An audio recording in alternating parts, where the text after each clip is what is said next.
I just want to say my wife bought me these when she just went out shopping, and I think I might have eaten a bit too many of them. They're so good, I can't stop.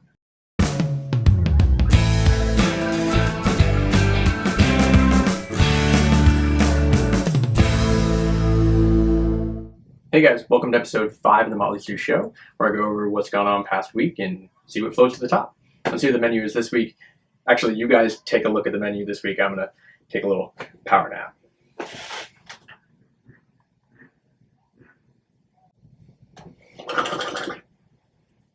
Good. So for the appetizer this week, I want to talk about a movie that's coming out called Rocks in My Pockets. It's an animated mixed media feature film coming out from a woman who I can't pronounce her name, so I'm just going to put it on the screen below so I don't butcher it. Now, she's worked with Bill Clinton before, so you might recognize a little bit of an homage to the style and the tone of his cartoons. So the film is set in Latvia, and it surrounds her story and those of her close female relatives and how they all deal with depression and other mental disorders. So it really is like a cartoon for the adult, talking about subjects that usually are completely avoided by this medium. And of course, being someone who deals with that myself is something that I'm really interested in looking at. So I'll put a link to the full sneak preview below, and I'll give you a little clip right here. Some stories are told from a comfortable armchair by a warm fireplace. But this story is quite different. And I've also put a link below to the website that'll show you the dates and times that they're going to be screening this film. So if you're nearby, go take a look. In the salad portion this weekend, I want to talk about Fox News. And not just Fox News on a general topic, but I want to point out that sometimes if you have a differing point of view than somebody else, that's fine. You can put that point of view online, you can say it out loud on television, you can put it in print. That's cool. But when you want to start attacking the person who has the differing point of view, I've got one piece of advice for everyone out there. Don't attack comedians. They're the worst people to attack because they spend their life and their mental power and their prowess to basically make everything funny and make fun of you. So Fox News has had this feud going on with Russell Brand. Russell Brand has started kind of moving his way into political discussions and social justice discussions. And he's actually started his own website and his own YouTube channel to talk about the truth in news, which he calls Truths. Russell Brand comes from a humanist viewpoint, so that kind of goes right in conflict with the Republican and extreme far right-wing viewpoint of Fox News. Now, Sean Hannity was the first one to really openly attack him, but that was really in response to Russell Brand putting up a video play-by-play pulling his interview apart that he had done with somebody on the Israel-Palestine conflict. So my question is, why is America's largest Muslim, so-called civil rights group showing sympathy to terrorists? Here to debate this from the American Islamic Forum for Democracy, Dr. Zuhdi Jasser is with us. And also joining us, the executive director of the Jerusalem Fund and Palestinian Center in Washington, Youssef, Munayyer is with us. Welcome all of you. Thanks for being here. Youssef, let me ask you this.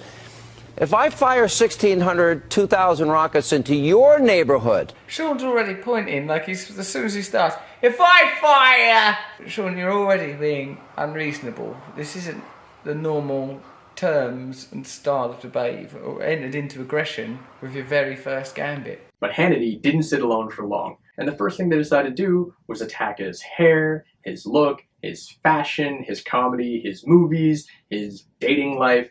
I mean, really, if those are the things that you're going to go after first when you're trying to attack a person for their point of view, you can already tell which side is weaker. I put this in the salad portion this week because I think Russell Brand is doing a good thing. It doesn't matter if you agree or disagree with him, but I like the way that he's standing up for himself and the way that he's actually engaging in the discussion without actually tearing them down. He puts in some funny jabs here and there, but that's because he is a comedian. But he is pointing out some really factual evidence. When he backs his stories up, he backs them up, not just with opinion, but he goes to the source. So I think this is a good thing. I think we can all learn from this, that when you want to have a debate, come prepared. Don't just attack the person who's debating, attack their idea with better ideas. That's how debates should happen. That's how debates are won and lost, on ideas, not the person. In the drinks portion and this week's stupid person, we're talking about Judge Martin Feldman from Louisiana. Now, up to this point, every judge since the Defense of Marriage Act got voted inconstitutional by the Supreme Court, every federal judge who has been in front of a gay marriage rights case has actually declared that a ban on gay marriage in that state is illegal. So 21 cases, 21 since the DOMA case actually happened, have hit the federal bench. and 21 of those were all flipped by the judge. Except this one.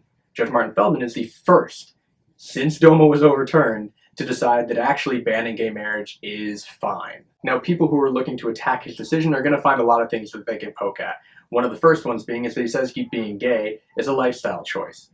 Now, I think that really comes down to the core of a lot of the arguments against gay marriage and the gay lifestyle, is that people still believe out there that being gay is a choice. If it is a choice, then yes, you have something to argue about because the person is just making that choice. And maybe you find that choice to be wrong, but you're saying that it is a choice that they made, not something they are born with, an inherent part of who they are. But once you agree that it is an inherent part of who they are, then the whole argument falls apart. You cannot blame someone and ban them from doing things that everyone else does just because they were born differently. Judge Martin Feldman also goes on to say that gay marriage is also the same as having an aunt marry the niece, an aunt marry a nephew, which surprisingly isn't the same thing because those are different sexes, and a father marrying a child. Every time there's an argument against gay marriage, someone brings up incest and polygamy, which are not connected at all. But this guy says it is. I don't believe this is going to stand very long because it's either going to get appealed all the way to the Supreme Court or it's going to go to US 7th Circuit and get overturned there. So in the main course this week, I want to talk about the one thing that kind of hit big last weekend after I had done the show. The nude photo scandal. So a whole bunch of celebrity nudes got leaked. Just droves and droves of pictures hit the web. A lot of it you could find on Reddit and 4chan, which is supposedly where it came from. Now, I am not going to post links to them down here because that's kind of against the whole point of this discussion. What I want to talk about is privacy in the increasing digital age and the psychology of why we want so bad to see these new pictures. Now, first thing about privacy is that yes, we've all talked about privacy at length in the last couple of years because of the NSA scandal and how much we realize that the government is actually looking into things.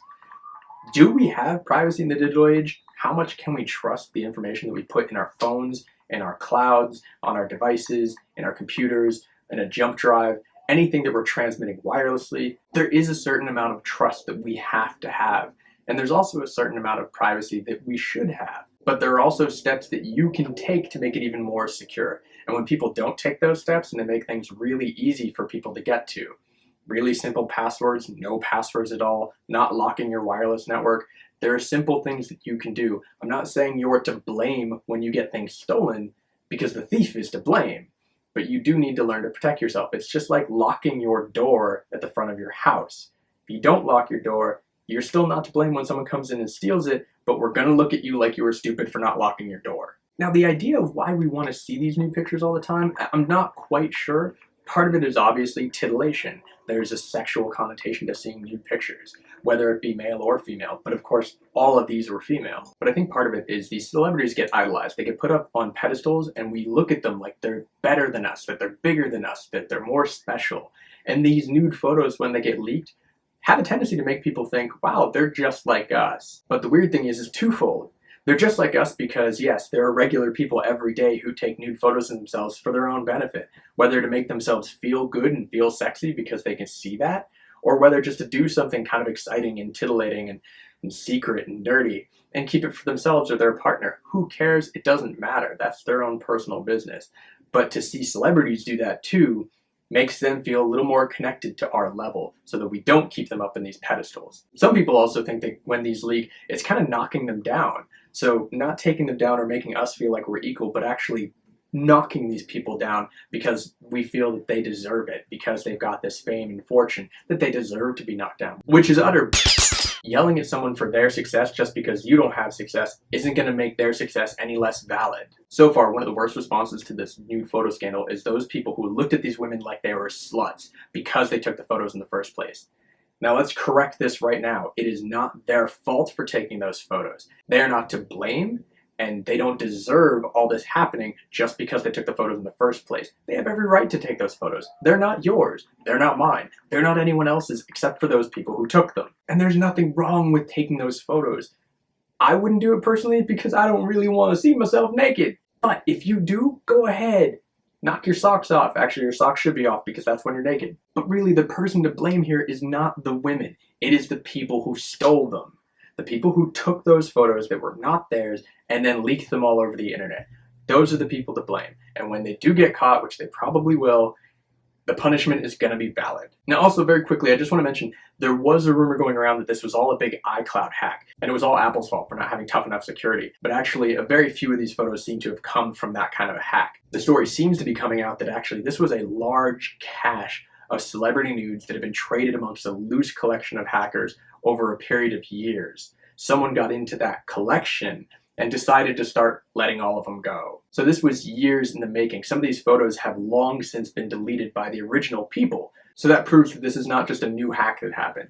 This is a collection. So like I said, I'm not going to post links to those photos. If you want to find them, they're not going to be hard to find for you, but really think twice about going to look for those. Think about the fact that if someone went and grabbed personal property of yours and decided to give it to everybody else, how you would feel. So in the dessert portion this week, to wipe the slate clean, to kind of make us feel like there is good stuff in the world after all that dirty stuff we just talked about, here's a little video of a 7-year-old deaf child who is hearing his parents for the first time. Now, if this doesn't touch you, if that little smile doesn't touch you, I feel really sorry for you. Recording, Lachlan. His first hearing aid with sound. Hello, darling. Hello, Lachlan. There we go. Well, hello. Oh, darling. Oh, darling. Oh. Hi. Hello. Say Hi. Gorgeous. Oh, look. Hi. He's smiling. Lachlan. Hello. Hello, Oh, darling. look. He's smiling. He's smiling. So in the charity this weekend, I wanted to talk about Operation Underground Railroad, and you can find them at a website called ourrescue.org. This is a group that is run by and staffed by ex-government officials, ex-Secret Service, ex-military, ex-police officers, and all sorts of law enforcement. These are people that know what they're doing and they have the skills to get this kind of thing done. What they do is infiltrate child sex trafficking rings, and they set up busts and raids, and then they get those people who are profiting from this thrown in jail. They work with the local governments, and then they also take all those kids, bring them home to safety, and then try to reintegrate them into society through different shelters and different programs. Now, it's sad that a group like this actually has to exist, but they do. There's so much of this terrible, heinous crime going on day in and day out in countries all over the world. And there are people from America that are traveling to those countries for that specific reason. Now, most of these kids are kidnapped by the people who are selling them, but not all. Some are actually sold to them by their parents, maybe because the parents feel they have no other choice, but who knows. So these kids don't always have a home to go to. So money to this charity also goes to these shelters that the kids go to. These guys are active, they mean business, and they know what they're doing. And what they're doing is something the local governments can't do because of red tape, because of legal guidelines, who knows. But these guys can get the job done, and I think it's something worth supporting. And lastly, in the something to think about section, I wanted to talk about a group routine that came from the final episode of So You Think You Can Dance. Now, this is a show that I used to watch avidly, and I was dedicated. I saw it every single week. But, you know, after show after show after show, and then I got rid of cable, and it was just, you know, I kind of fell off of it. But no fault of the show its own. I really do love watching people dance. I love watching people who can do something that I can't, and do something so well. And there are times that I really do. I get touched by it. They just hit this nerve. When they tell such a good, powerful story through dance, I get moved by it. And so this particular group routine did that for me. And I'm not going to put the whole routine up, but I will mention that there are these two moments. One involves the businessman character and the homeless man character. And the other one involves a guy who just comes out towards the end of the routine and he's just beaming with happiness. And there's so pure, unfiltered joy there that I was touched by it. So I put a link to it down below. Go take a look. Maybe you'll like it. And it kind of leads to my question this week. What moves you? What have you ever seen? What kind of performance have you seen before that touched you? And that actually segues nicely to the DJ Shadow Cut Chemist concert for their show in LA at the Palladium on October 3rd. I still have 2 tickets to that show to go to anybody who wins the contest. All you have to do to win the contest is leave a comment that tells me a story about a song that moved you, a song that inspires you. If you tell me that, and I think it's the best story that's there, you get to win the tickets. So far, there's only 1 person who's entered, so they're going to win by default if no one else does. So thanks for watching. You can like, comment, favorite, share this video everywhere, subscribe to them. I would really appreciate it. Oh, and P.S., this is the last video you're going to see that's going to have this kind of sound quality, because tomorrow my Blue Yeti USB microphone is going to show up, and I'm very, very excited about it. So look forward to a lot cleaner sound coming. So thanks again for watching, and here's your little bit of Logan. Ow! Are you gonna kick me? Ow! Ow! You don't even care.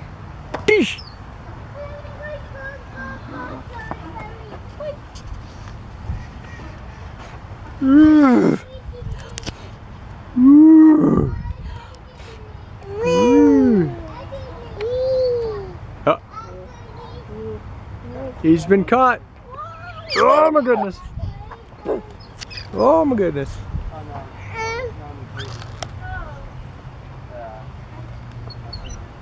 Logan.